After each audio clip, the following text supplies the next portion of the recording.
Here is Kwanzaa, Flagstaff, and all of our viewers and supporters wherever you are. Happy Kwanzaa. Welcome back.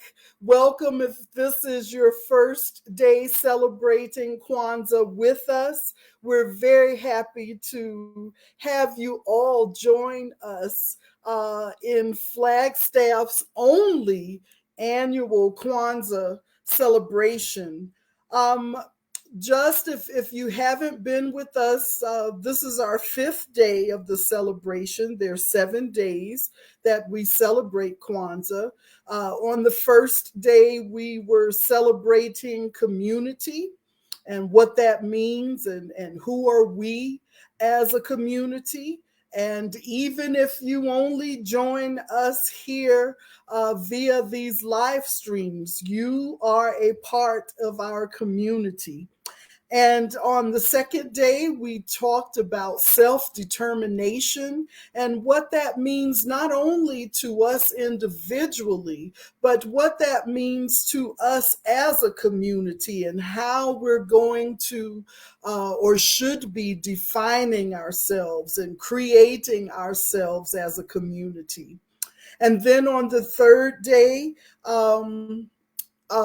we talked about collective work and responsibility, and not only the work that we do as individuals, we contribute that to the community to make that a collective work. And we talked a lot about how that it is our responsibility as individuals and as a community to contribute to not only our local community, but to our city, to the county, to the state, to the region, to the world. And then today, here we are talking about purpose. And I'm really excited. All of the seven principles of Kwanzaa really excite me. But I think yesterday, I'm sorry, I skipped one. Yesterday, we talked about cooperative economics and how important that is to a vital uh, community, and one that really is doing things for the people in the community, and how that expands beyond just your household, your neighborhood, but it expands into the city, the state, the county, the world. And so now, today, the fifth day, we are talking, or will be talking, about Nia, which is purpose. And by the way, Nia is a very common African and African American name. And again, it means purpose.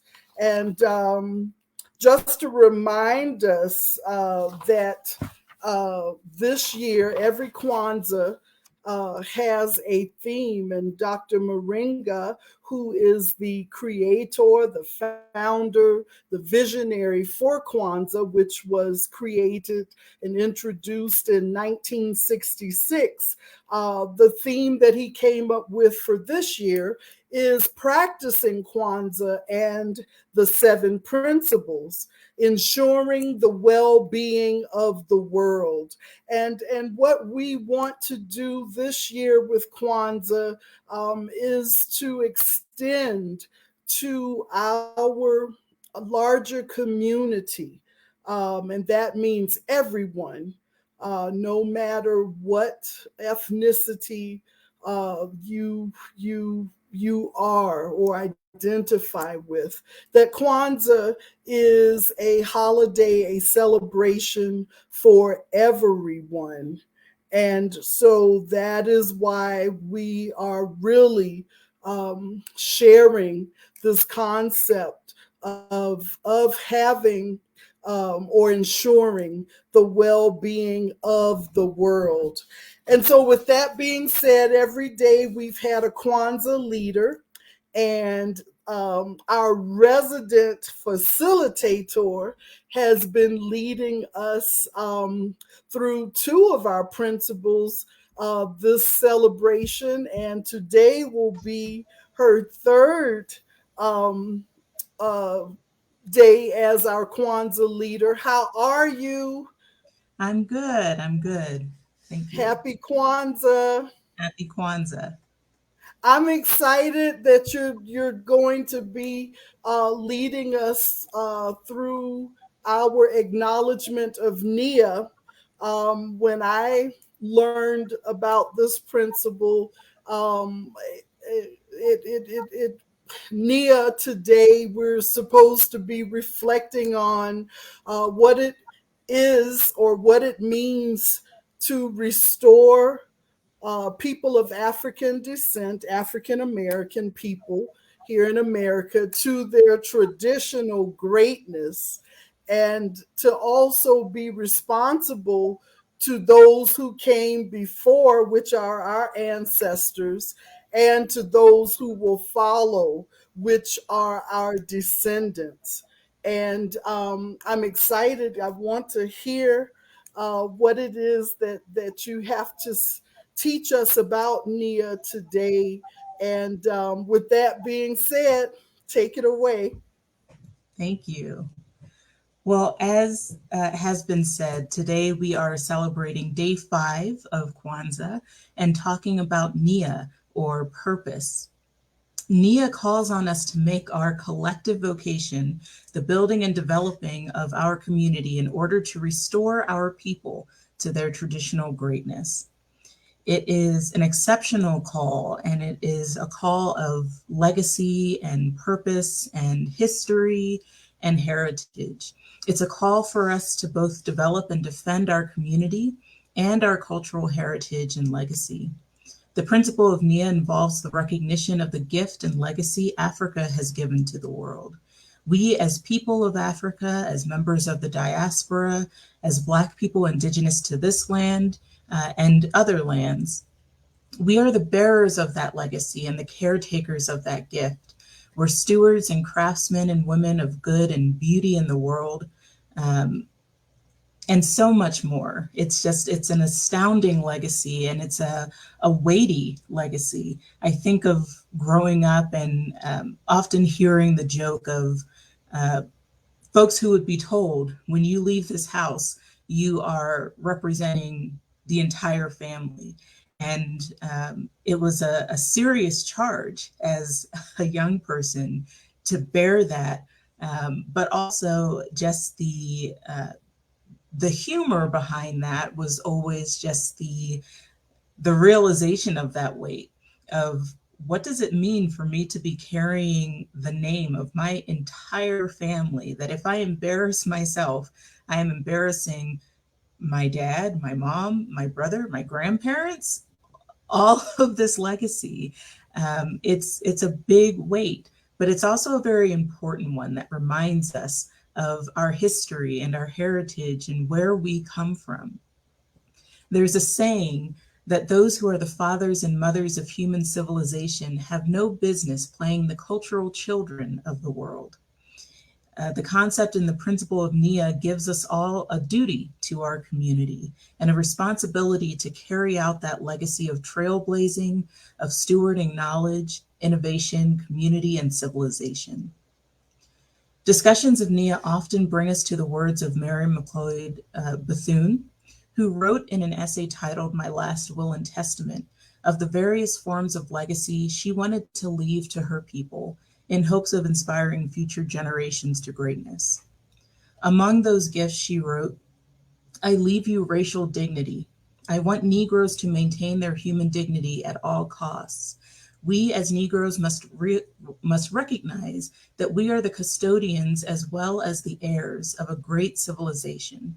We have given something to the world as a race, and for this we are proud and fully conscious of our place in the total picture of mankind's development.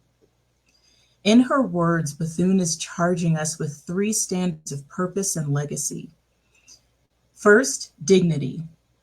As we discussed with Kujichagulia, Bethune charges the race to remember and to steward our identity, a cultural identity that's based in dignity, in self-respect, and in the determination to preserve that dignity as a culture for the sake of all humankind. Second, she charges us to serve as custodians and heirs. The legacy of our culture is our birthright.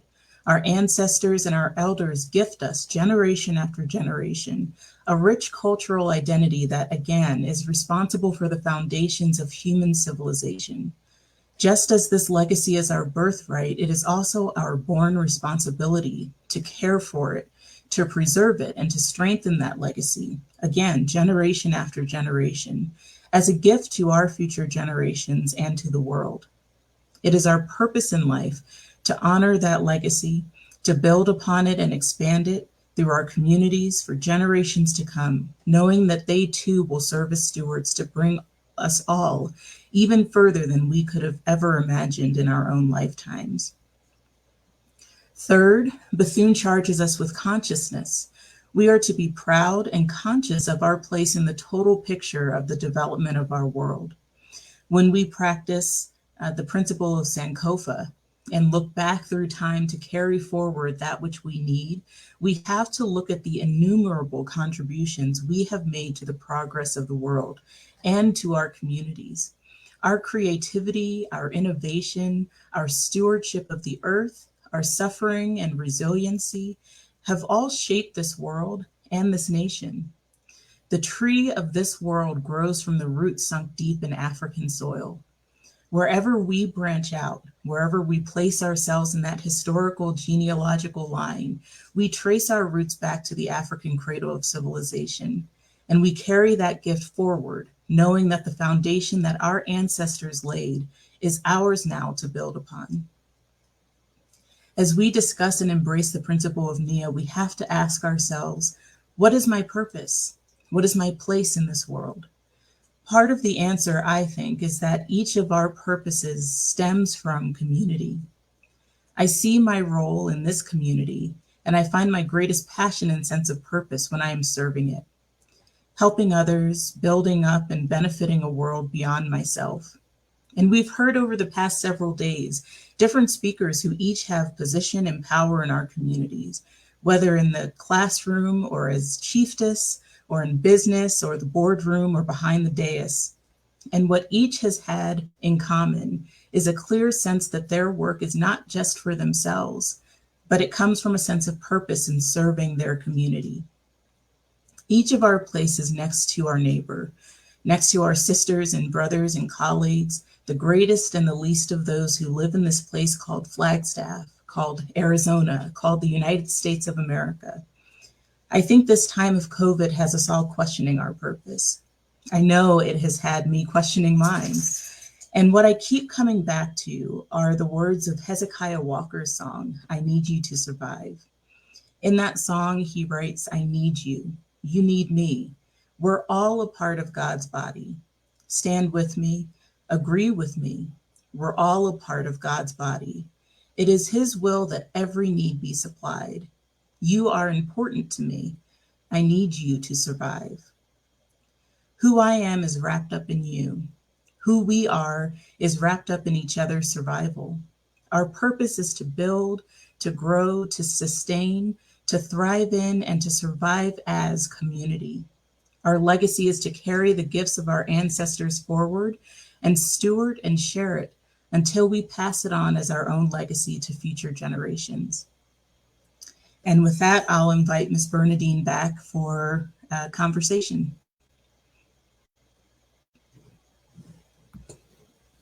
That was beautiful.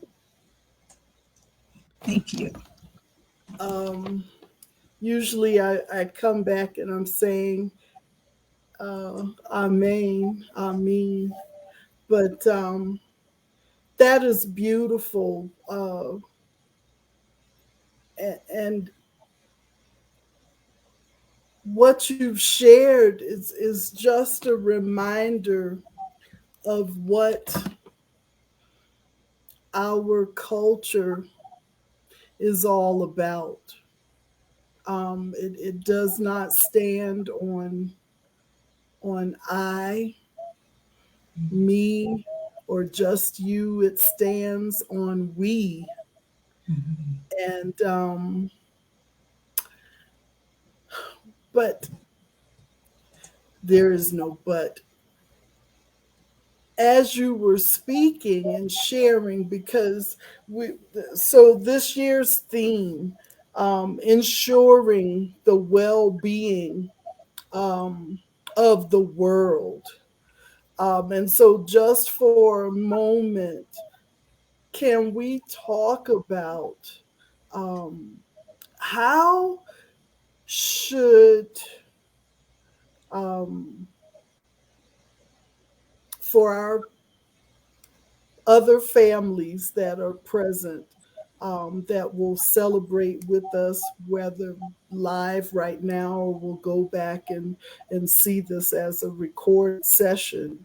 Um, how do we, how should we be inviting our other brothers and sisters to, when you talk about racial dignity, um, we bear the burden of not have being treated with much dignity, and but now, we have this privilege to be on a platform such as this to share that we indeed are a people of great dignity. So, how do we invite our other family members to come and to learn and to acknowledge that? Mm. Yeah, I think it goes back to that idea that who I am, you are. What I am, you are. If you cannot acknowledge the beauty in me, how can you possibly acknowledge the beauty in yourself? If you can't acknowledge the value in me, how can you possibly see the value in yourself?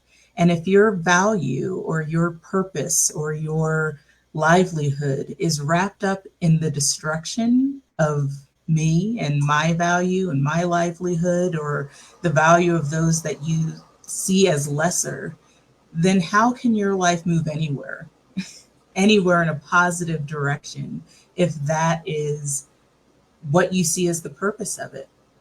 Destruction cannot yield anything good. But what can happen is the people who you seek to destroy can take that attempt and turn it into something beautiful that you won't get to be part of unless you change what you're doing. So I think that's part of the invitation that we make to those, both outside of and to some within our community who may have lost their way, in recognizing that until we see the beauty in each other, until we recognize that who each of us is wrapped up in who everyone around us is, we're not going to go anywhere. And it's mutually assured destruction if we are trying only to destroy each other rather than to build each other up. Absolutely. Again, very beautifully put. Um, but now you mentioned Sankofa, and Sankofa translates as going back and retrieving.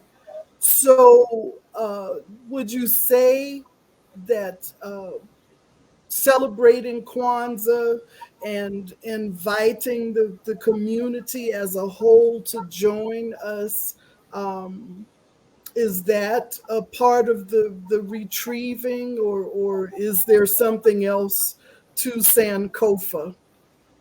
Absolutely, I think it's 100% part of Sankofa and part of that uh, retrieving from the past what we need to bring forward.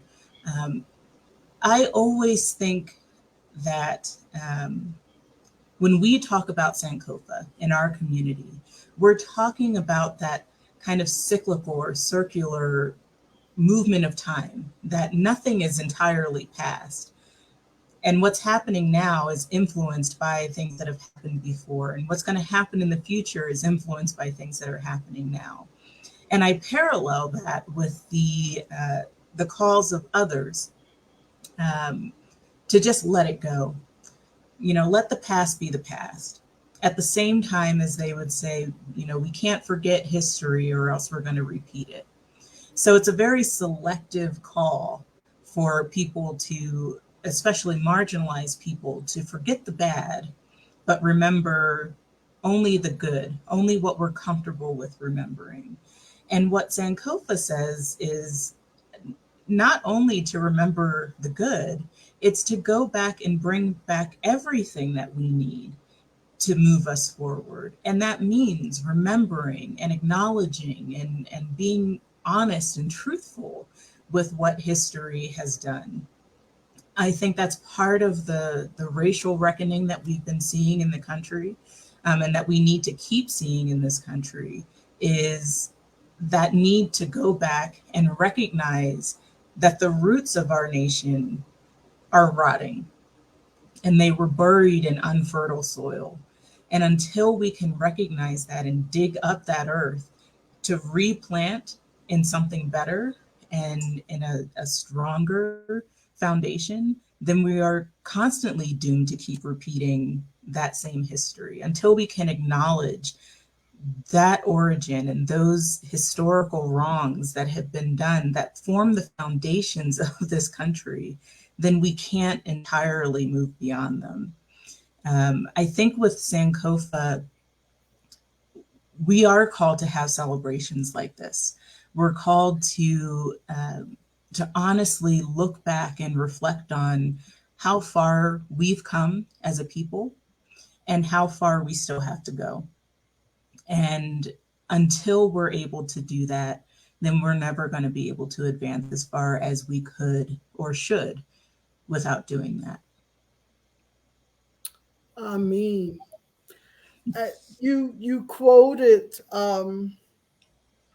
one someone that I have always admired, Ms. Mary Bethune, um, and in her last will and testament, where she talks about racial dignity.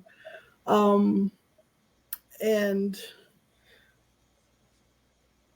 how, what were you taught when it comes to racial dignity? What did your parents teach you? Um, how would you define racial dignity now that you're a young woman, a young adult? Are you still keeping those lessons that your parents instilled in you about racial dignity? Mhm. I think one of the greatest things that my parents did for my brother and I was to always challenge us to understand the history of our people, whether that was understanding our family lineage and working through genealogy, or if it was just knowing African American and Black history. My parents bought us uh, games and books and all sorts of things that taught us things that we were never taught in school. Things that now we hear folks saying, "Oh, I never heard about this." And we'll be thinking, I heard about that when I was or 7 years old. My parents made sure that we knew that. And I do still think about that statement of, what you're doing is you are representing our family. You have our name and you are representing us. It's a bizarre amount of pressure. And I still feel it. I never walk out of the door without thinking the response that I have to anybody on the street. I am still convinced to this day, even though my dad lives across the country, that if I say the wrong thing, he's going to hear it Yep. or he's going to hear about it. My brother and I used to joke that no matter how we talked or acted or did anything at school, once we got within a certain distance of our home, you had to fix it, whatever it was. If it was not something that was house family approved, you don't do it when you get within walking distance because Yeah. somehow they will know. And I think, though, that that is, as much as I laugh about that now, I also just think about what a beautiful burden of heritage and history and familial bonds that is. It's not fear, it's respect. It's that I know that I am a reflection of my ancestors, my grandparents and their parents, and all the way back through the generations.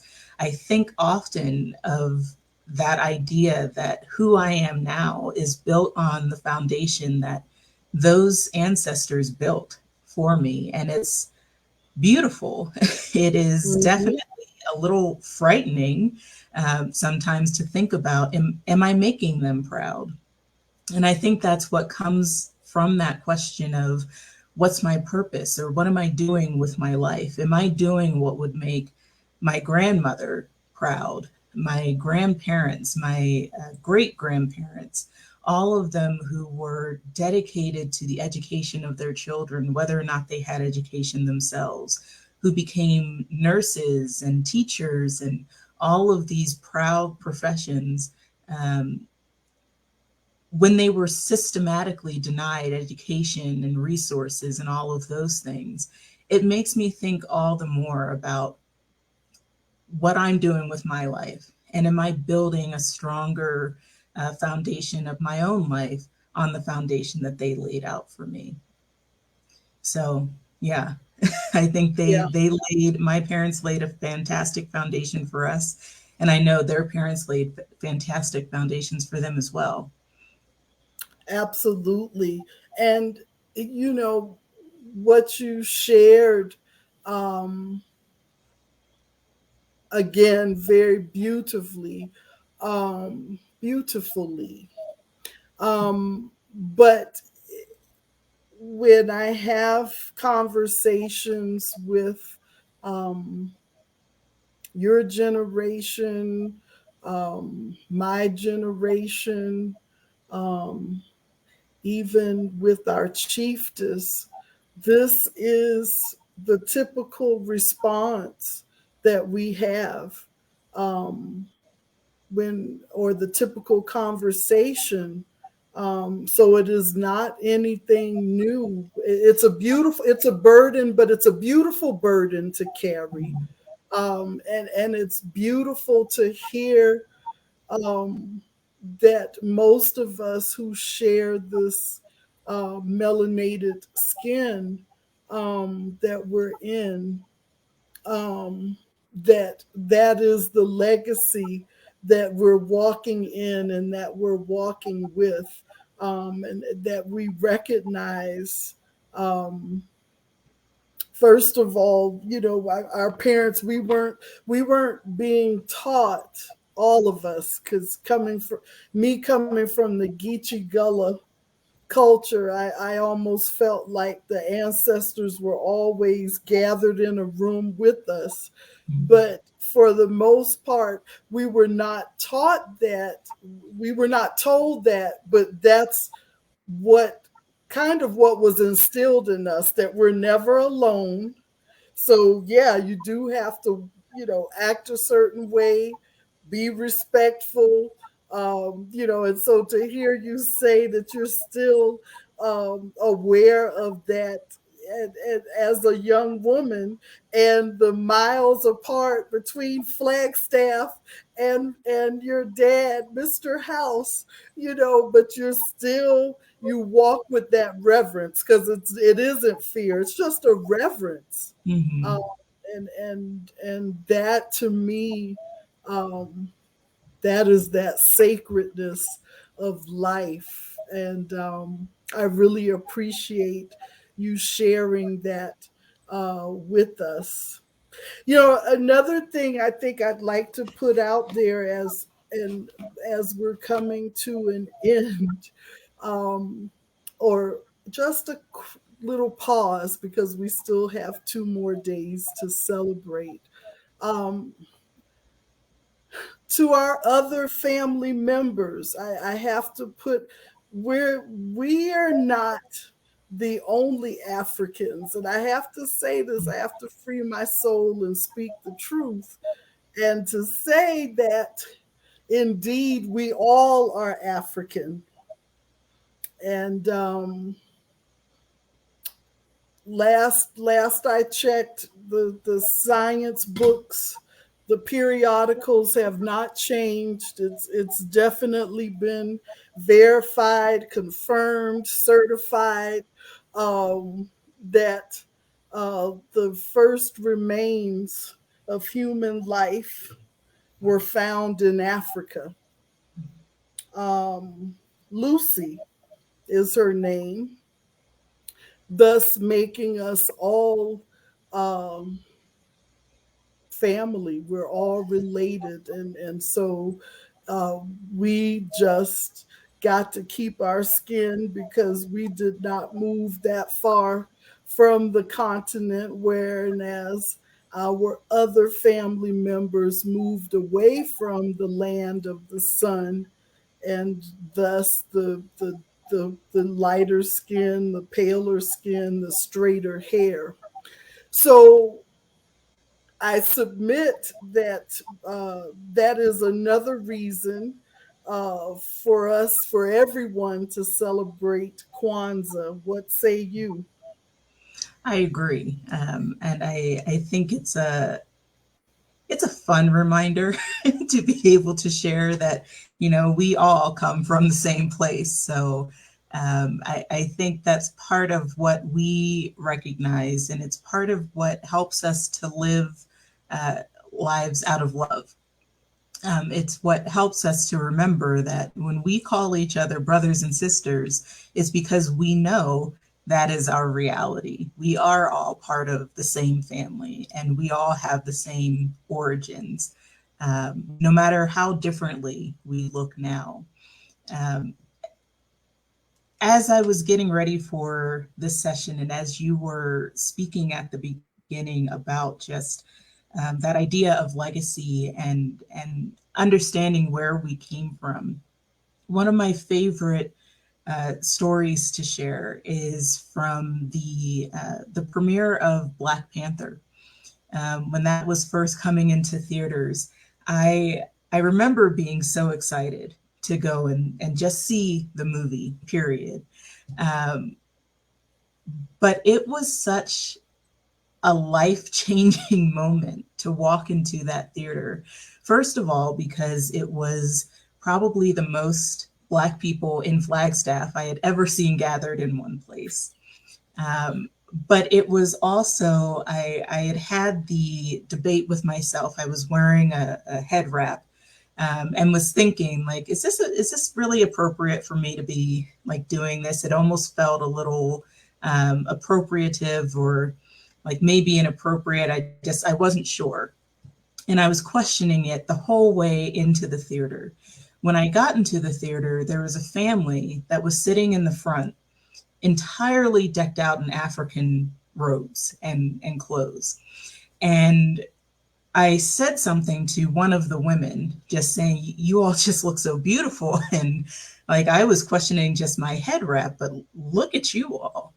And what she said was, so this is actually two branches of our family. These folks over here are from America. The rest of us are from Africa. And we came here to watch this movie together. Wow. It was, wait, what? It was just this mind blowing moment. So it was very emotional. I was already like, the movie hasn't even started. I know it's going to be an emotional experience to see this, but I'm already like an emotional wreck. I happened to run into the restroom to readjust my head wrap and just, make sure I was ready to be able to sit through and watch the whole film. And came out, and one of the women was standing at the mirror. And as I was adjusting my headscarf, I told her, I was questioning even whether or not I should wear this. And her response was, "We are descendant of kings and queens. You wear your crown proudly." I almost didn't make it back into the theater. I mean, it was Wow. amazing that I got to see that movie at all.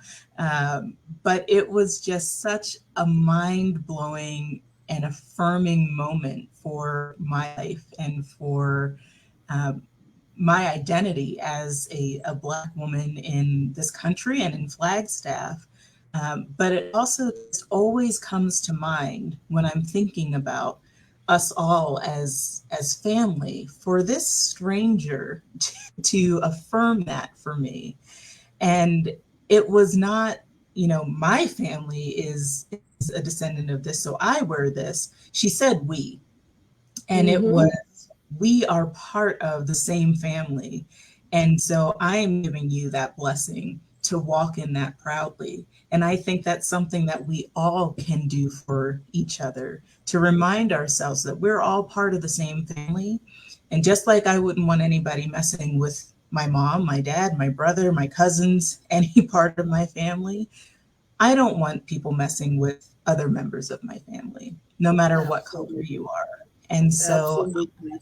that's part of what we all need to remember as well. Absolutely. Again, I mean to that. And not only that, and we do not want to be hurt or violated or abused by anyone, let alone our family. Mhm.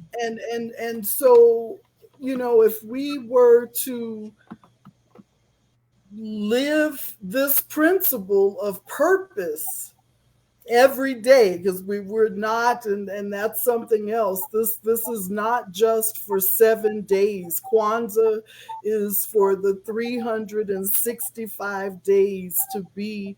And I want to, you know I know, Dr. Karinga, I get it in practicing, but making it real, making it a reality, being intentional about this. And so, as family, as a community, um, we we should not we should want to live as our better selves, as Mhm. our higher selves. And in doing so, I'm very cautious of what I say, um, how I treat others, what I do around others, um, because it goes beyond that racial dignity. Because those were some of the things that were instilled in me, what racial dignity means. um, and so, if we all lived these principles every day, we might just see a better world, Mhm.